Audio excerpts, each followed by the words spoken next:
Hey everyone, कैसे हैं सारे? ज़रूर बताइएगा। आज की जो वीडियो की शुरुआत हो रही है वो हरे भरे खेतों से हो रही है और सुंदर सुंदर पहाड़ से हो रही है। तो आजकल देखिए, अब अनाज भी पीले पीले होने शुरू हो गए हैं और ये भी पकने शुरू हो गए हैं। आप लोगों के वहाँ तो शायद कटाई भी हो गई होगी, जो भी वीडियो देख रहा है। और आज की जो शुरुआत थी मेरी किचन से, मैं फ्री हो गई थी और उसके बाद मैं यहाँ पे बेडशीट चेंज करने लग गई थी। और आजकल का जो वेदर है काफ़ी अच्छा वेदर कह सकती हूँ, लेकिन दिन में काफ़ी तेज़ धूप होती है तो एकदम गर्मी हो जाती है, और उसी के साथ साथ अगर बारिश हो जाए तो फिर इतनी ज़्यादा ठंड हो जाती है। तो मौसम का अभी कुछ पता नहीं है, लेकिन फिर भी हम रात में क्विल्ट और ब्लैंकेट ओढ़ ही रहे हैं, क्योंकि एकदम से इतनी ज़्यादा ठंड हो जाती है तो कुछ तो चाहिए ओढ़ने के लिए, और ठंड में हालत ख़राब हो जाती है।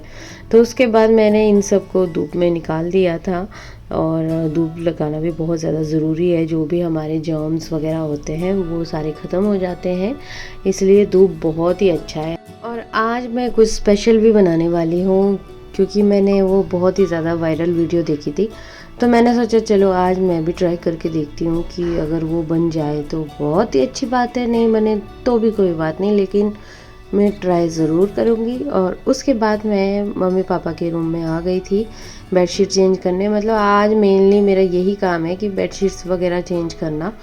तो आप लोगों को मैं आगे दिखाती हूँ कि हमारे किन्नौर में क्या होता है कि ज़्यादातर जो भेड़ से बने हुए बिछौने होते हैं वो बिछाते हैं बेड पे, और चाहे आप नीचे भी सो रहे हैं ज़मीन पे, और क्योंकि उससे ब्लड सर्कुलेशन बहुत अच्छा रहता है। और ख़ास करके जो बकरे का जो बाल होता है ना, मतलब ऊन ऊन तो नहीं कह सकती, पर उसका जो बाल होता है उससे बुनते हैं, उसको हमारे बोली में खर्चा बोलते हैं। लेकिन जो यहाँ पे मैं बिछा रही हूँ ये भेड़ के ऊन से बनते हैं, ये हम ओढ़ते हैं, लेकिन आजकल गर्मी है तो इसलिए ये बिछा दिया है मैंने। और सर्दियों में ये वाला बिछाते हैं, ये स्पेशली ओढ़ने और बिछोने के लिए बनाया जाता है। तो ये मोटे तरीके से बनाया जाता है, मतलब मोटा ऊन, और ये जो दूसरा है ये पतला ऊन के। और उसके बाद मैं यहाँ पे आ गई थी, आज इसी का ही मैं कुछ करूँगी। तो गलगल मैं निकाल रही हूँ, क्योंकि ये बहुत ज़्यादा दूर दूर ही थे और अभी तक हमारे पेड़ों में गलगल लगे हुए हैं। इसे निकाला भी नहीं किसी ने, और मैंने थोड़े बहुत जो अचार बनाए थे उसमें यूज़ कर लिया। और आजकल जैसे नींबू पानी पीना है, जो मतलब नींबू वाले जो काम है वो सारे गलगल से ही कर रही हूँ मैं। जैसे चटनी में डाल दिया ये खटाई के लिए।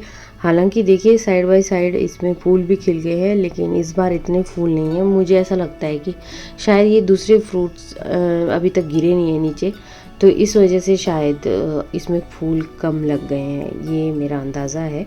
बाकी देखिए ये पिछले साल का है, एक ये जो सड़ा हुआ है अभी तक लगा हुआ है इसमें, तो इसमें थोड़े बहुत फूल लगे हुए हैं। एक पेड़ है बस सिर्फ हमारा ये गलगल का। तो मैं अभी इसे उठाने लग रही हूँ। 3-4 मैंने गिरा दिए थे, काफ़ी नीचे था कि डंडे की सहायता से मुझे गिराना पड़ा।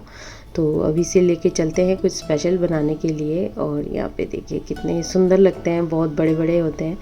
और उसके बाद मैं इसे कट करूँगी, और इसके जो बीज है काफ़ी बड़े बड़े होते हैं। नींबू के तो छोटे होते हैं ना, इसके काफ़ी बड़े होते हैं, और साइज़ भी देखिए ये नींबू से कितना बड़ा है, तो इसलिए इसके बीज भी काफ़ी बड़े होते हैं। और इसका खट्टा बना के भी खा सकते थे, लेकिन मुझे आज कुछ स्पेशल बनाना था इसका, तो मैं बताती हूँ। आज मैं इसकी टॉफ़ियाँ बना रही हूँ।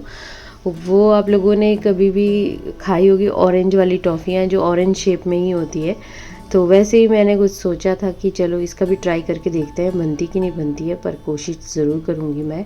तो इसका जूस निकालना थोड़ा मुश्किल हो रहा था, वैसे तो जूस ही था, काफ़ी ज़्यादा निकल रहा, लेकिन नींबू हो तो नींबू वाले से निकालना ज़्यादा आसान रहता है। पर ये इतना बड़ा था कि हाथ से ही इसे निचोड़ना पड़ रहा था। और इसे मैंने अच्छे से छान लिया यहाँ पर एक पैन में। और अभी मैंने गैस ऑन नहीं करा है, ऐसे ही मैं इसमें चीनी डाल रही हूँ, और इसे हम हिलाते रहेंगे, अच्छे से इसे घुमाते रहेंगे ताकि इसमें थोड़ा बहुत चीनी मेल्ट हो जाए और उसके बाद हमें इजी हो जाए। तो इसे घुमाते रहेंगे। और इसे अच्छे से पकाने के बाद मोल्ड में डालिएगा। वैसे तो सिलिकॉन मोल्ड में डालोगे तो ज़्यादा बेटर रहेगा, लेकिन मेरे पास सिलिकॉन मोल्ड नहीं था, फिर भी मैं सोच रही थी कि चलो कुछ तो मैं इसका कर ही लूँगी, देखती हूँ। और उसके बाद इसमें उबाल आ गया तो अच्छे से उबालते रहना है तब तक जब तक एक पानी लेकर पानी में अगर इसकी बूंदें डाल के वो सख्त ना हो जाए, तब तक इसे अच्छे से उबालते रहना है। चाहे तो आप इसमें फूड कलर भी ऐड कर सकते हैं, तो उसको स्किप भी कर सकते हैं। तो अचानक से मौसम का हाल देखिए ये हो गया कि पता नहीं इतनी हवा चलने लग गई और इतनी तेज़ धूप थी और साथ ही साथ बादल आ गए, और फिर देखिए धूल कितनी उड़ रही है। और शायद वीडियो में इतना क्लियरली नज़र नहीं आ रहा है, लेकिन चारों तरफ धूल इतनी उड़ रही थी कि मैं आप लोगों को क्या ही बताऊँ। ये देखिए मौसम का कुछ पता नहीं है आजकल। और फिर उसके बाद मैं चली गई थी यहाँ पे गाय के खाने के नीचे आग जलाने के लिए, जापन के नीचे।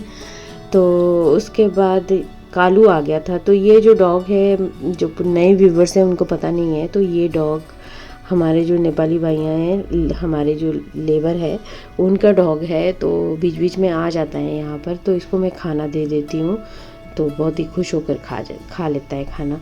पता नहीं कहाँ गायब हो जाता है बीच में, फिर आता है चला जाता है। तो इसका नाम कालू रखा गया है।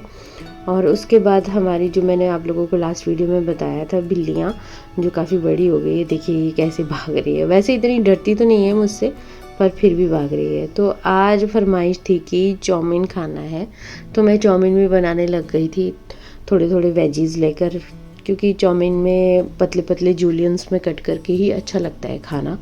ऐसे रफली चॉप करके खाएंगे तो मज़ा नहीं आता है। तो यहाँ पे मैंने स्टिक्स ले लिए थे और इसको मैं उबालने लग गई थी।